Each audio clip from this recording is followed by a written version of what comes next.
Hello and welcome to this third webinar in the series that I'm calling A Journey to the Sea and Beyond. Hello, I'm John Mee from Alive and Kicking, speaking to you from Leeds in West Yorkshire and in England. And if you'd like to find out more about some of the work that I've been involved in, you could put Alive and Kicking Theatre Company into a search engine and you'll go to our website. Indeed, I've been working with families around Leeds this summer, and I've been lucky enough to be working with families live, which doesn't half make a difference. It is wonderful talking with you here, but it's even more interesting when you're actually working with families alive. And here I am. I'm being old Tom here, the fisherman, with a story in Little Live Stories for Leeds. And the families gathered here inside and enjoyed themselves with me. And I didn't half enjoy myself with all of them too. We had quite a good time just being together, you know, breathing the same air, but being safely distanced at the same time. And of course, it doesn't have to make a difference when you're in the room, which is why I hope that in this work that I'm doing with you, I'll be able to encourage you to work with the children in your families and to be live in the story making, the storytelling, using drama with them. I wish you luck with getting the story of our island together. And of course, I wanted to say thank you to the Abu Dhabi Early Childhood Authority, the Abu Dhabi Early Childhood Authority, for making this initiative possible. Without them, we wouldn't be able to be greeting each other in the way that I hope we will. Now, welcome to webinar 3, and during this webinar there are 3 real parts to it. First of all, what I'd like to do is to talk to you and to explore some ways of going into the 3rd section of our adventure together, of the section that is going to the sea and beyond. More of that as we go along. And that's the first part. The second part is that there will be a question time at the end. And if you'd like to put questions into the Q&A or the chat box, or indeed if you'd like to raise your hand by using the signal, as the webinar goes on, I will try to talk with you live during that time. I'd be really pleased to hear from you. And if you missed webinars 1 and 2, not to worry, because you'll find that they are in the Bright Start website. So the background to it. In this work, I'm sort of taking us away from the place where we live into another time, to become other people, to be in another place. And if you like, there's a sort of structure there, a deliberate structure that you might use for your storytelling if you are putting stories together with your children. It's the where are we, when is it, who are we, and what's happening to us. That's where are we, when is this happening, what is happening, and then beyond that, who are we, and how do we deal with it? Of course, the danger that we're dealing with is our exploding volcano. You might like to make another danger, but whatever danger you and the children make together, if you prefer not to use the volcano, I suggest that what you do is you make sure there is a reason for us having to get to the sea, rather than just having a day by the sea. If you give a reason, you're being pursued by the weather, or there's people from a different island, or you're being told, get out, you can't stay here any longer. Whatever reason you invent for leaving the island, make sure there is a need to move the story along. The need that I'm introducing is the exploding volcano, and it's there for you to use if you would like to. In the second webinar, we brought in dramatic tension by introducing the exploding volcano. And in this webinar, I'm looking to see if I can work resolution of the problem with you, some time for reflection, and maybe use a cliffhanger on the way. You'll find that you meet Gordon the goosekeeper again, but you'll also meet old Tom, who is Gordon's cousin, who lives, well, I'll not tell you in here at the moment. You'll see that in one of the videos. By the way, don't forget, there's an invitation to you from Bright Start to send your stories to them. They'll create an online gallery next year to display children's work that's been put together during the pandemic. Bright Start will be sending details how you can upload your files along with a link to the website. So do take their challenge on. And don't forget that children will be awarded a certificate, which would be great for them. There. So I hope that I've given you several story opportunities so far, as well as the exploding volcano. My colleague Martin Riley has done that picture map, which contains the route of the journey, and I hope gives you a chance to add things to the picture map as we go along. But in terms of stories, I wonder whether you have named the island yet. I'd love to know what you call this island. There is, of course, a chance. I asked you to create, at the end of webinar 2, a separate picture of looking down to the sea. You know, what are the waves like? How far out to sea can you look? Are there any boats there? Which way is the wind blowing? You might like to have created that vista, that picture of looking beyond our island and into the sea. Oh, and by the way, I wonder, have you named Gordon's geese all beginning with a G yet? A little task for you to try. You could send that as part of your story. And have you identified more things in the swamp that you saw in webinar 2 and the forest? Have you written about how you would deal with the bear? There might be a chance for you to write instructions. How to deal with a bear. Number 1, do not look him in the eyes. I don't know what you'd add, but that's another piece of story making that you could do if you wanted to do some writing. I wonder whether by any chance the key and the necklace has fed your story making so far. And I wonder, did you take up the idea of what on earth happened to the other half of the island? You know, on our picture map now, you'll see that the volcano is right here and where we live is here. But what about the rest of the island that used to be there? There's a story behind that you might like to think of. What I'm trying to do is to give you as many opportunities as you would like to have, in addition to the storyline of us leaving our home, traveling through the swamp, through the forest, past the bear, behind the mountains, and then to look down to see whether we can find a boat to escape the towering smoke that's descending upon us, the smoke from the volcano. Of course, there's backstories as well that you might think of. You know, who are you living in that village on the slope of the volcano? How old are you? Which of the houses in the village on the picture map do you live in? What's your job? Are you the shepherd, or are you the baker, or are you need to develop a backstory for yourself. What do you do in a normal day's work? And in the evening and at the weekend, what do you do then? And what's the most exciting things that have ever happened to you when you've been living in that village?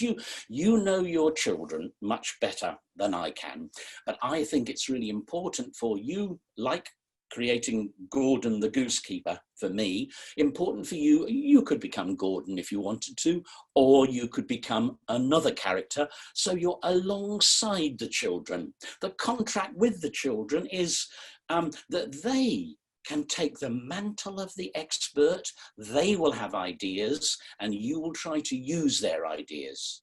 You'll provide a structure that I'm trying to help you with, but they then can bring their ideas. What's happening? Who are they? What's the dangers? What do they see? What should we do? All those things that you can ask them without knowing the answers. You can have some answers in the back of your mind. My challenge to you is not really to know what the children will say and then accept what the children say and make it work. Good luck with that one. So here we are. Oh yes, have some things ready, you know, so that you can maybe have them around the house in the week beforehand. Have some things ready so that they'll start to wonder, what do you think this will have to do in the story? Why should we have this? That could be a kind of challenge, if you like. And for the younger ones, where might this be important? There are all sorts of ways of introducing the idea. You could simply have, there's a good game, by the way. There's a good game which is something like, I opened my rucksack and in it I put a stick. I opened my rucksack and in it I put a stick and a rug.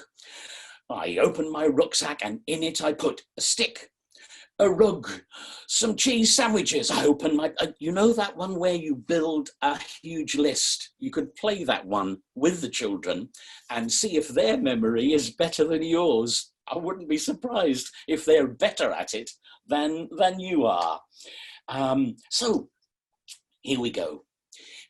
Just thinking now about the handouts that I've sent. You'll find all the material that I'm using today in the handouts, but I wanted to begin by just mentioning to you some of the pictures that you could have as a sort of starting point.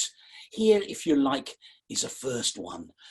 You could have these pictures, I don't know, around the house, during the time before you begin to play this game, to make this story. You could use them as starting points. You could talk with the children about them. You'll find them all in the handouts that I've sent you.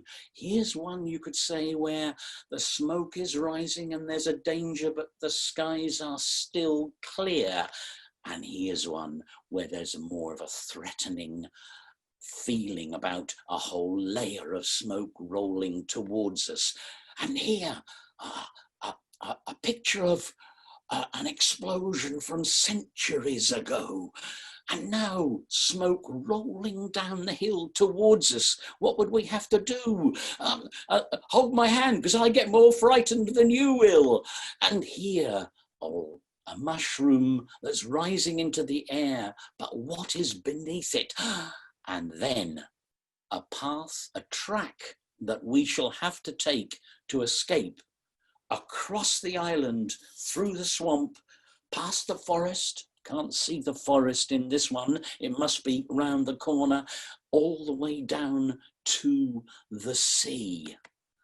Ah, if only the sea would look like this. Wouldn't it be wonderful when we get there? Or if it looked like this, just with gentle waves, and it almost looks as if we could travel across it very, very quickly. Could we swim across? Could we find a boat that would take us across? Who knows? Ah, but look, not the volcano clouds, but the clouds of rain and storm and threat that are coming towards us. Don't let them get away with just getting in a boat and going. It's what Peter Slade would call lazy magic. So that's my first collection of pictures. And I suggest that what you do with those is just have them to look through, to remind yourselves of images in the story so far. or just pin them up on the notice board. I've got a notice board in my kitchen with a whole load of photographs on that people come in and go, oh, who's that? Or what's the story in this one? I leave you to think about that one. And what I tried to do was to give a slide whereby, having looked at this one here, having looked all the way there at the volcano, here now, I hope that you will be able to see the picture that Martin created for us. And this picture kind of, it captures the whole story, you know, the story so far. Here we are with the story so far. Look, we've got the exploding volcano, the village, the squelch, squelch, squelch footsteps, the eyes peeping up from just around here underneath the swamp. Watch out, snap, snap, aha, that means danger. Ooh, oh, very sweet, but further on in all these footsteps, when you get into the village, what's into the forest, I should say, what's that hiding behind the trees? And remember the bear? How did you get past him, I wonder? What trick did you have? And look, the footsteps that will take us to our hiding place.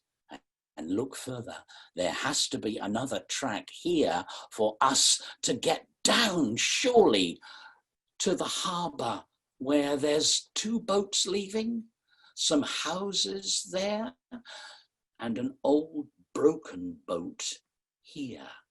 Yeah, I wonder, what's that old broken boat going to be in our story? There. So what I've tried to do by showing you that, and that's in the handout as well, is to have a chance for you with the children to capture the whole story so far. And I hope that you will have that large piece of paper, and you'll be working in drawing and working in maybe writing words on it, or writing, this is the house where I live, or Gordon the goosekeeper lives there, look out, there's a bear. Or you might have added some more pictures in the forest. I would suggest as well that what you might have prepared before you begin is a picture of a broken boat that you could see. That might be quite handy for you later on to show to the children, not to tell them anything about it. And also, of course, there's here, I've got some picture of planks of wood.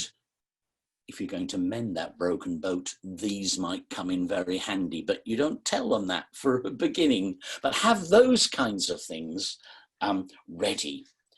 There, so you can trace those images in that picture map with your finger, like I did, or you could just make a little drawing, or you could write on it, or you could colour it in.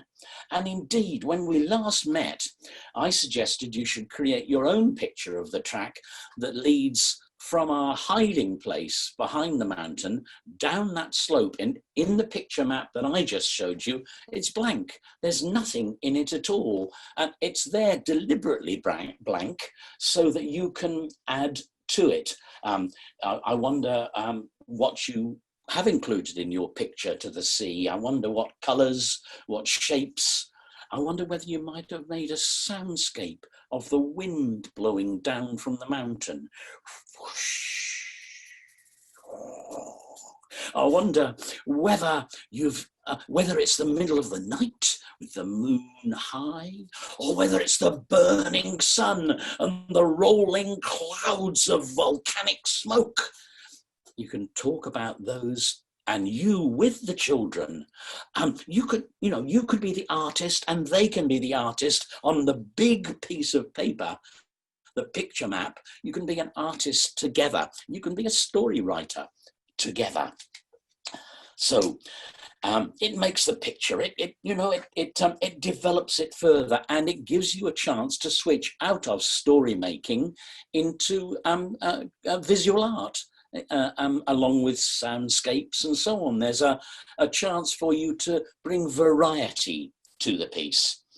Let's just have a little look now at the idea of the path that goes from that hidey place that we've got, and you'll see that this is on your picture map, ready to be used. Here it is, look.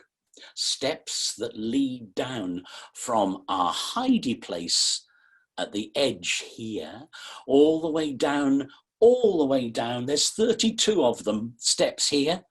I counted them, but you might say to the children, are they really only 32? Might they be 3,000? How far do you think it is from the edge here all the way down this swirly, whirly path, down to this cliff, so that you could look down towards the sea? How many steps do you think there are? On the picture map, there's 32. But by now, with a bit of luck, your picture map will be getting much more detail. And you could, of course, just heighten the tension by saying something, look over your shoulder, what can you see? And it might be the bear that's coming towards you, in which case you'll have to remind yourselves how to escape from a bear, or it might be the volcanic smoke. It might be anything the children can decide. Now, in a minute, I want to meet Gordon the goosekeeper again. There's a chance for him to be able to talk with you about what he's seen on his way down those 32 or 3,000 steps. And so I've prepared a short video. So Harry, if you can stand by to show that video, not quite yet, I'd be grateful. I just wanted to say that this is a way of combining the children's ideas with your own. You know, I've mentioned you could be artists together, you could be wordsmiths together, you could be dancers together.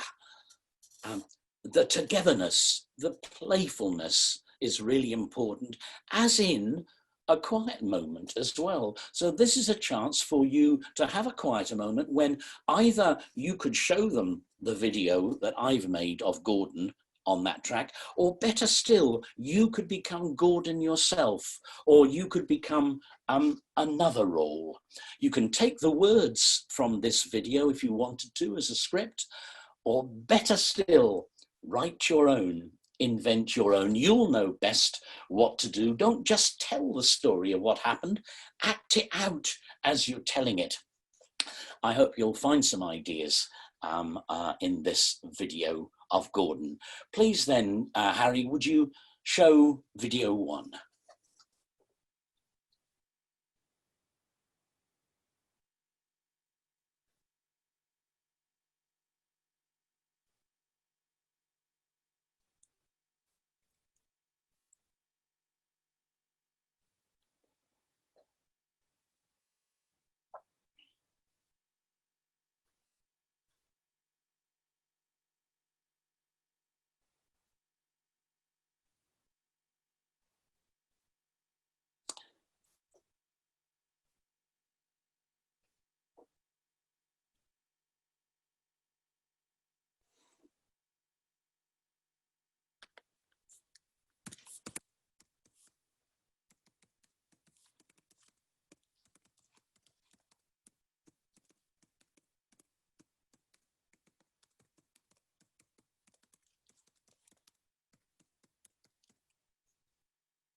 So, I'm just wondering now, Harry, if you can stop.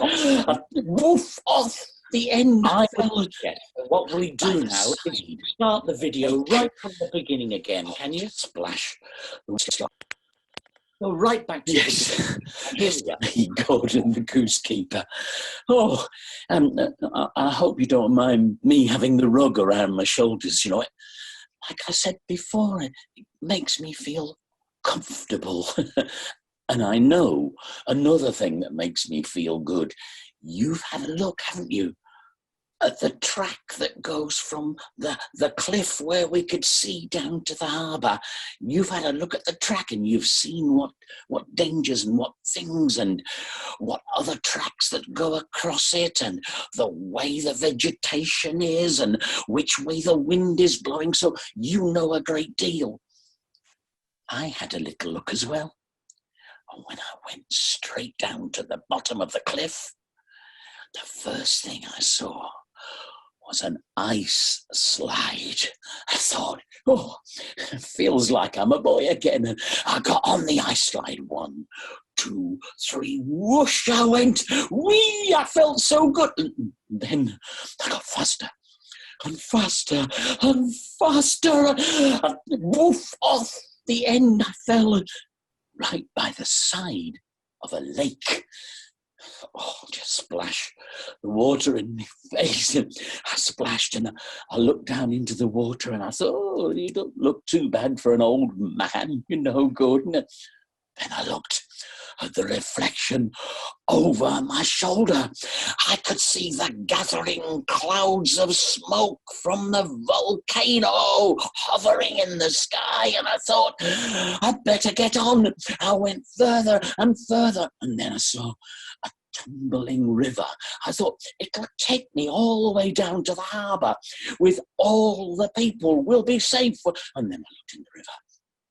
And it was one of those things, a sort of one that would, if you weren't careful when you were crossing it, you know, over some stepping stones, you'd be pulled in and whoosh, dragged down. I thought, no, so, but I went carefully, 1 foot at a time across the stepping stones. I got to the other side and I'm waiting to see if you'll come across maybe that way, or maybe you'll find another way. And then, while I was waiting, I heard this kind of, I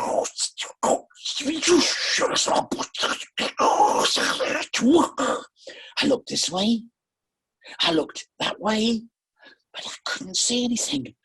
I wonder if you've heard that noise. I wonder whether by any chance you know what it is that's making that noise. Be safe. Oh, there.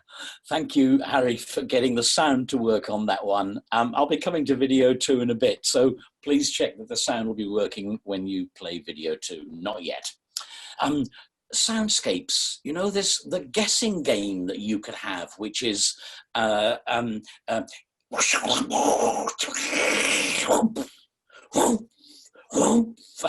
you just make the noise and then guess what it is, and then get the children to do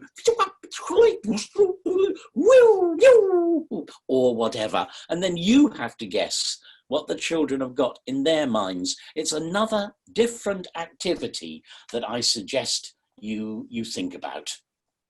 So there we are. We've seen Gordon the Goosekeeper in silent mode, and then I hope you understood everything that he was saying there. And of course, you don't just need sounds. You can use a word jazz. Something like whoosh, bang, crash, ash, peow, crack. You've got words inside the sounds as well, and you can decide those. Not only that, but if you do crash, ash, peow, very quickly it turns from words and sounds into a volcano dance. One of those ones where you can say, put your hands behind your back, make them into a shape of a volcano, bring them out when I go 1, 2, 3, show me your volcano shape. And then hands away, show me your volcano when it's just smoking gently, 2, 3. And then, of course, you can progress. And it becomes very quickly a volcano dance with volcano words inside it as well. It asks you to be playful. It asks you to take part in the making of the story, to remind you to leave the power in the hands of the children so that they can do the volcano dance and you can guess what's happening while they show you. Not everybody's a dancer. Oh, I don't know. I think mostly everybody can dance. But have a little look now about the idea that I'm going to put to you in this next section of material that I want to show to you, and have a look at the way you'll be able to identify some of the words that might come in handy. First of all, here's a look to remind you of the power of the volcano. Look, there is, here you can think about the power of the volcano inside this area, and you needn't just do it as I'm doing it. You'll be so much better, and you could think about the kind of color that you would put into that. I don't know, I wonder, what am I going to choose? I think, of course, an obvious one to do is to put red power inside the smoke, but you can think yourself about what to add to that map. Not only that, but you might add some words on the map itself.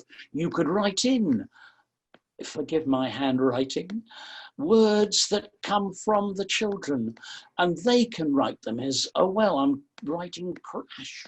I'm going to be writing words that the children might think of, but I'll bet that you can think with them of better words than I've just simply put in that one there. Let me show you some other words that you might like to include on the map. Here I go, I'll be right with you. There, some volcano words. You'll find these in the handout that I have that I've sent you. Shaking earth, rocks vibrating, boiling steam, scalding lava, eruption, molten magma rolling. I really like that one. And then look, the onomatopoeic, whoosh, bang, crash, boom, pow, crack. You can combine those two together. And look, I've tried to do that just here. Whoosh, bang, rocks vibrating, rocks vibrating, rocks vibrating, crash, ash, cascading, crash, ash, cascading, pew, pew, scalding lava, boiling steam, molten magma rolling, crack, eruption, eruption, eruption, crack, eruption. You can have a go at those, and you can add those to your map just here. I think that's well worth thinking about. And then you'll have this record of all the adventures that you've had together and the ways of capturing the words that describe those adventures as you go along. There. Whew. There, of course, after that, we would see the track that takes us back down all the way to the old boat. And I reckon now that you've heard Gordon talking about the ice slide and the river, and you've heard him talking about the stepping stones over the river, this could be a free play moment in which you say, right, you go that way down to the harbour, I'll go that way, and I'll meet you in just a moment. I'll count to 30 or whatever, and I'll see you down by the harbour. I wonder, will you find rocks to climb over? Will you find trees to go through? And ask the children to play and then come back and tell you what they've been through. And of course, you can tell them that as well. And sometimes it's quite handy to have a chant. You might indeed take yourselves outside. You might have been in one room for the Heidi place. You might have gone through, and the kitchen might have become the harbour for all I know. That's the way children play at home, in my experience. And of course, you'll have your own house rules. I'm not saying let them just do anything, but freedom in play is very important. Here's my version of a chant that you could say when you're on the way to the harbour. I've written this one. We're going to the harbour. We're going to find a boat, escaping the volcano, out on the sea, afloat, past the ice, past the lake, past the river, like a snake. We're going to the harbour. We're going to find a boat, escaping the volcano, out on the sea, afloat. But a nice one with a nice rhythm, you can then go around the house or out into the garden, or if you dare, onto the street, or maybe it's you and your family and another small family in a protective bubble at the moment. You could play that together. Out on the sea, afloat, past the ice, past the lake, past the river, like a snake, down to the harbour. We're going to find a boat, escaping the volcano, out on the sea, afloat. You'll do a much, much better one than I will. But the idea then after that is to have a moment when you can have a moment of reflection. The idea, if you like, of going, ooh, what have we done so far? What's next for us? And you provide a structure of the story. Who are we? Where are we? When is this? What's happened to us? What are we going to do about it? So there, if you like, is a chance to reflect, a chance to have a chant, to maybe compose your own volcano chant or your own travelling down the track one. But let's just for a moment return to the map itself. Let's just take a moment to look at the footsteps that will take us down to the harbour. Here they are. Look. All 32, that could be 3,000. You could just, if you like, imagine that you're going to be safe, because as you get down towards the edge there, you look towards the harbour, there's the river, where's the ice slide? You can add to your picture map here, put some words in, put some colour in, and there eventually you will see the harbour, the houses and the boats. You could just shout out to the boats that are sailing away. You could go, no, come and get us, help, help, help. But no, don't do that. What you need to do is to up the tension, I would suggest. So it looks as if you could have an easy escape. But in video 2, you'll find that there's another role I'm going to ask you to meet.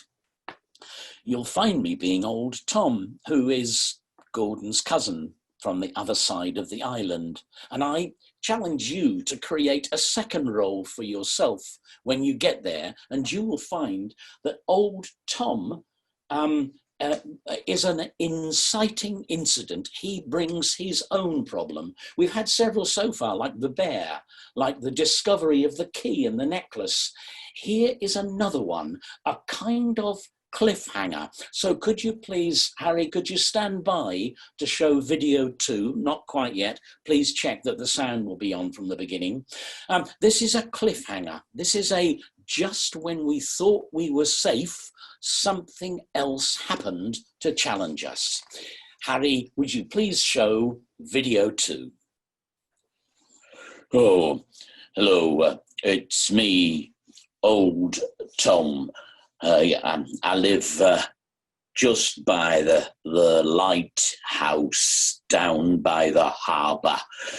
I'm getting old now, and it's my job to look after all the boats. Well, I have looked after all the boats, but they've gone, and I'm the only one left.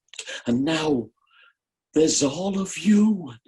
I can see in the far distance the volcanoes playing up again, isn't it? You must have travelled all the way across the island. Did you come past the mountain? Did you see the swamp? Did you see the ice slide? I know all those things. And now here I am. And you what? Have I got a boat? No, we're stuck here. No, it's a long way across the sea. You couldn't swim. Well, there is one old boat. Are you seen it? It's all smashed up by the boat shed. Oh, it's been there for years and years. A bit like me. My job has been to, sweep things up, but it's me back. Oh, it's me shoulders. It's me knees. I think I'm getting too old for anything. What? Repair the boat? Oh, you'll be lucky. And even if you did repair the boat, they always said that was the bad luck boat. You'd have to find a way of getting rid of its bad luck before you set sail in it, or in her, I should say. Every boat is called her. Every boat is a she. This boat, the old boat, hasn't even got a name, and there's holes in the bottom of the wood, and the sails are torn, and I don't recommend it to you, but if you want to have a go, why should I be the one to stop you? I'll just sit to one side and have a little look while you work. Good luck. If you can make that boat seaworthy, you're better than I am. But meanwhile, I'll just sit down. My shoulders ache and my back. Oh dear. Good luck with repairing the boat. But remember, there's never been good luck in that boat. Maybe you can bring good luck to it. Oh, you haven't got much time. Look. The volcano's smoke is getting closer.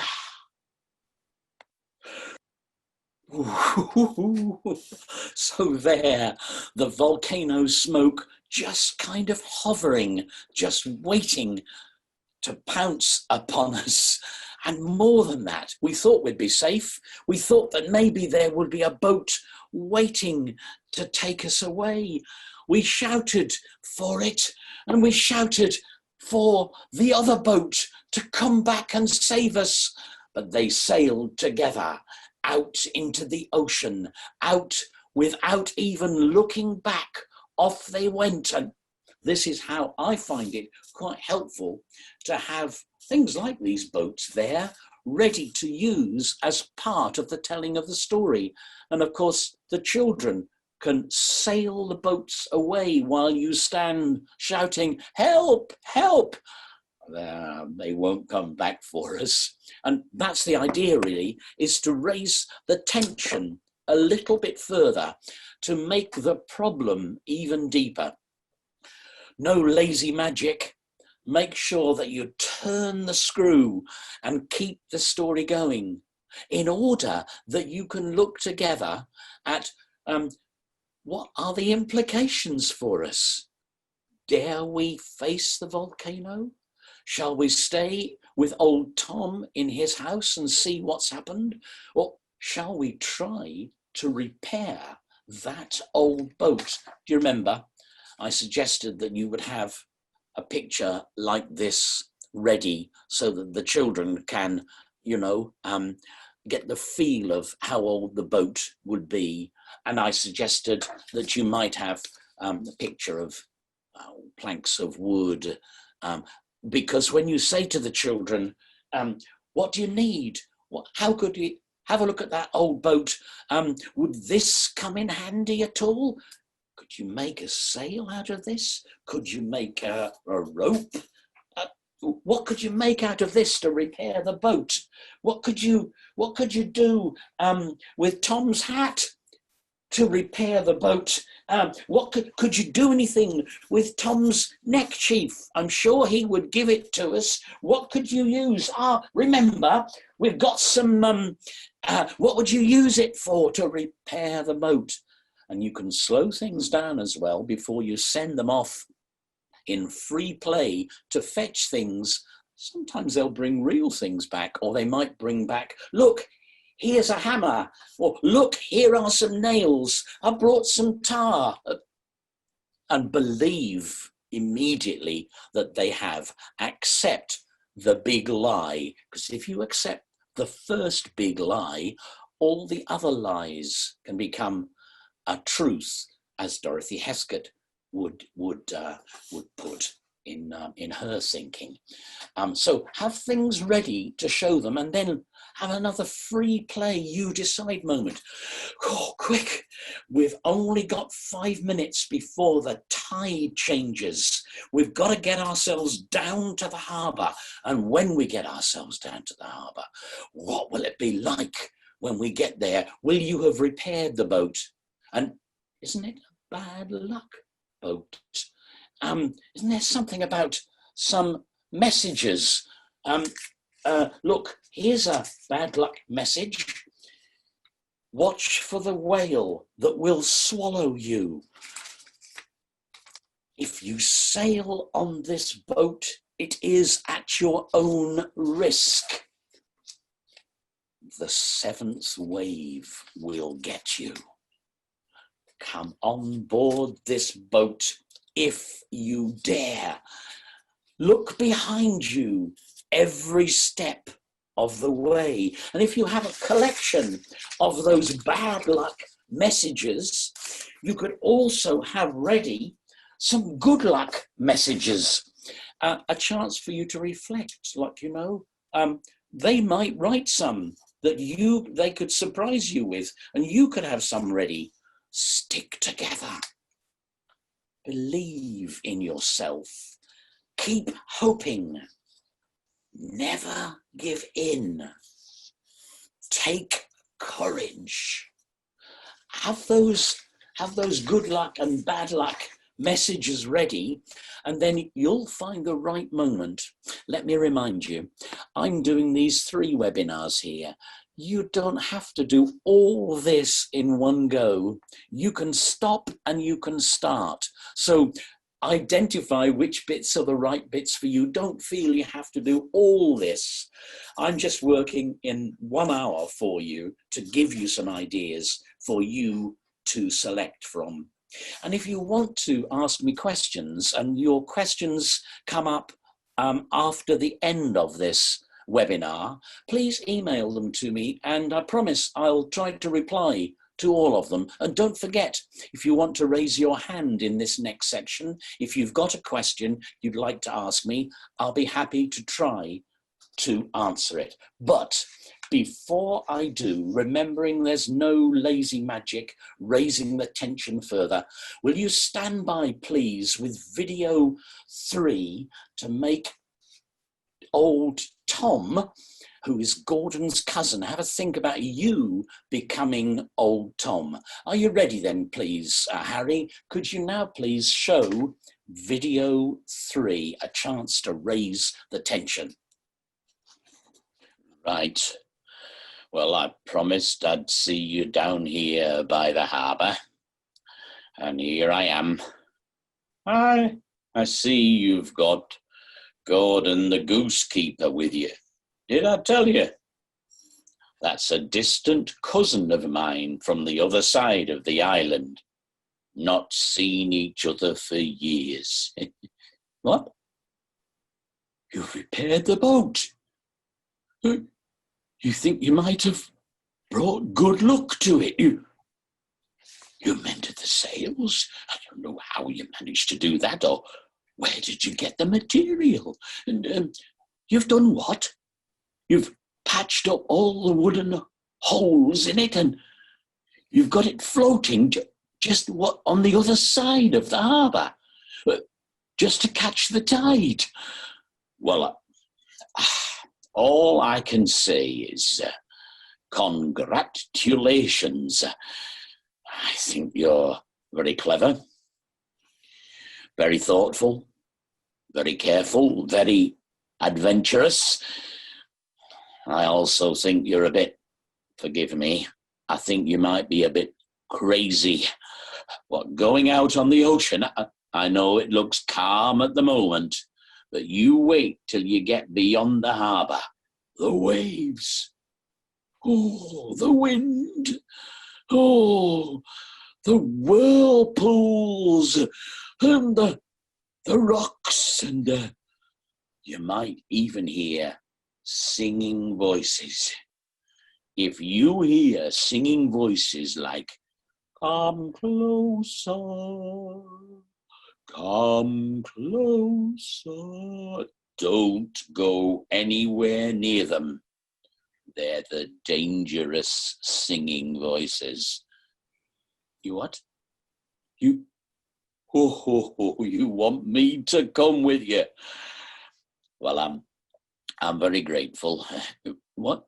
The volcano? Yeah, I know.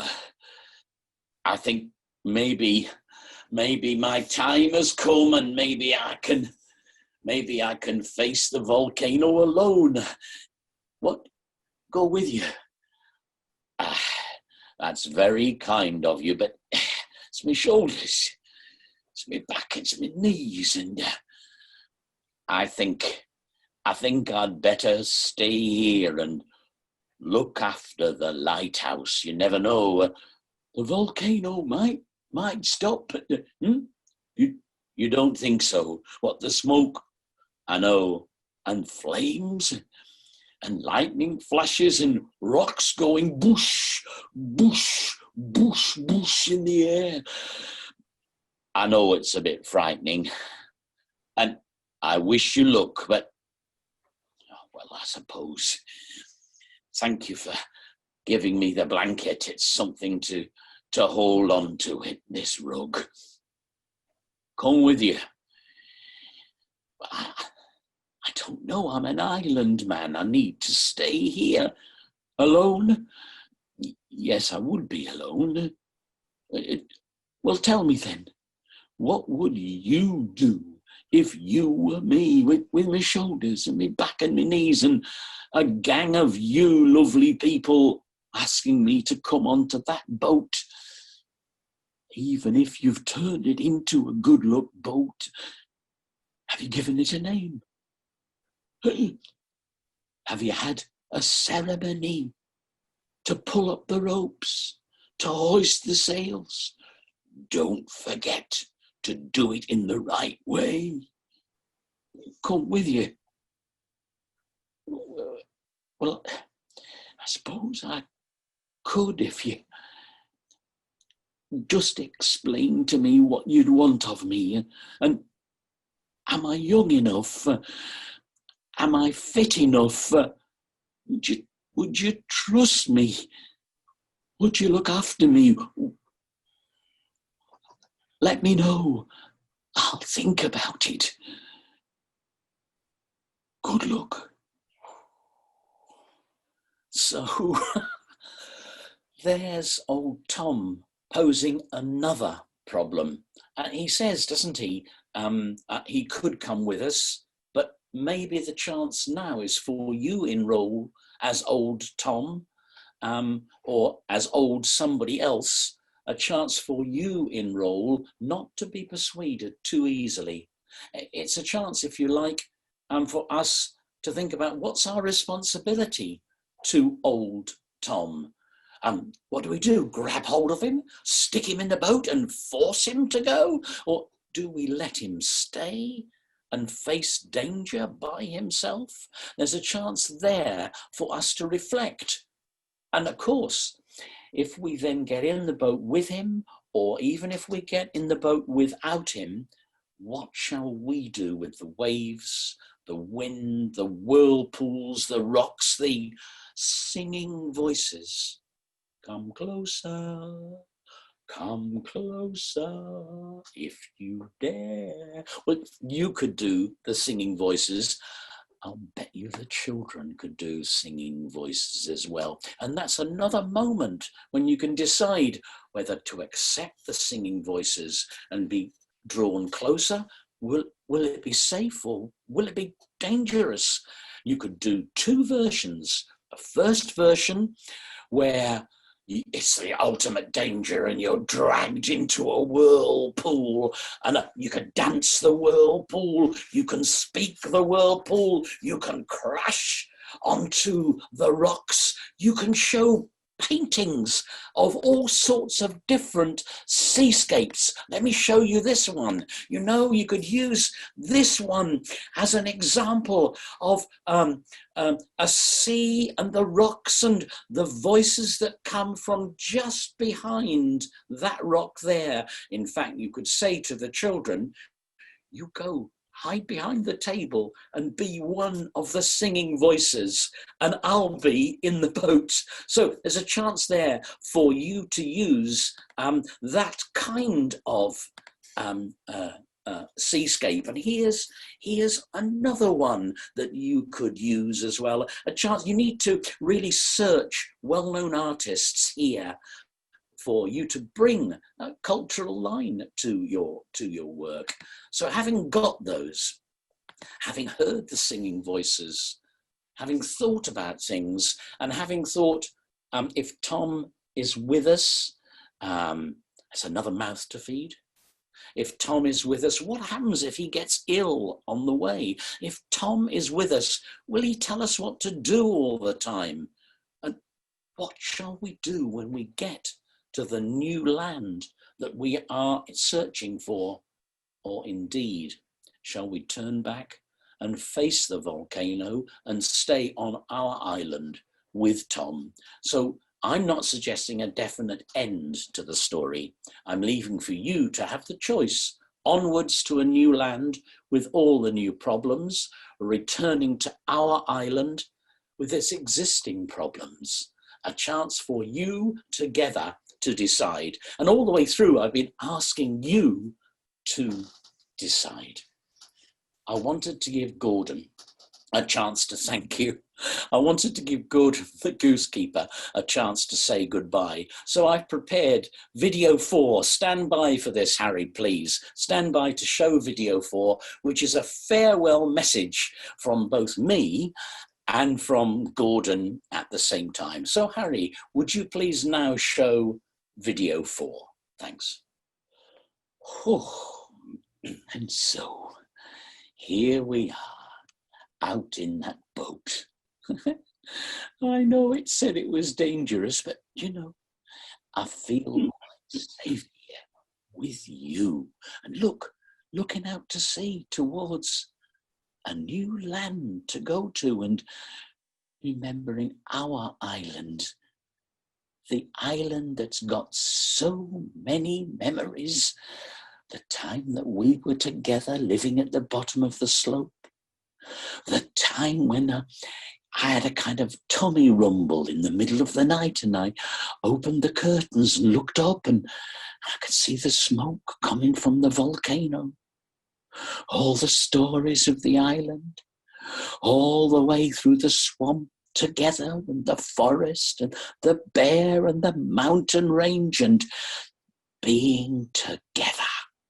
Explorers, never giving in, always looking after each other, making sure we're safe by thinking together, being the island people, being the people who are ready to find a new land, a new way of living, but never forgetting where we come from, what we belong to, and what our history is, the history of our island. So I just want to thank you, and there's the geese, so that I can remind myself of being together with you. Thank you for taking me safely out to sea, because don't know what's going to happen next, but I know we've got each other. don't forget to make stories. Don't forget to keep together. So that really brings me to almost the end of webinar 3. I just kind of wonder whether the history of the island might be discovered in any of these markings. If you had a kind of a history artifact, a chance to interpret things by looking at them. Thank you for being with me during this webinar. I see that there aren't any questions that you've got at the moment, but if you would like to email me any questions, either by the email address which you'll see in a moment or via Bright Start, I'd be really happy to try to answer any questions. Here's my challenge to you. Think yourself, if you can, into a role, think the story, and oh, here's a message. Here is excellent, a chat. And now I've got here Supriya asking where can she find the handouts. This is in the Bright Start website. You will find the handouts, you'll find the pictures, you'll find notes of guidance from me in the Bright Start website. So please go to that, and if you have any problems with finding it, email me and I will make sure that they respond to you. I hope that's helpful. I hope you enjoy the handouts, and when you've read them, make sure, if you will, that if you've got any questions that you want to ask from them, make sure that you can pose those questions to me. I think all I need to do now is to thank you once again for being with John Mee. That's me. And as I say goodbye, I wanted just once more to remind you of some of the work that I've been doing recently with Alive and Kicking. You'll see my email ID in just a moment because Harry, when you've looked at a few of these pictures, just to get the flavor of Alive and Kicking, please put the email address up back on the screen. So goodbye, everybody. Many thanks. Please let me know how you get on. I wish you well. Thank you. Goodbye.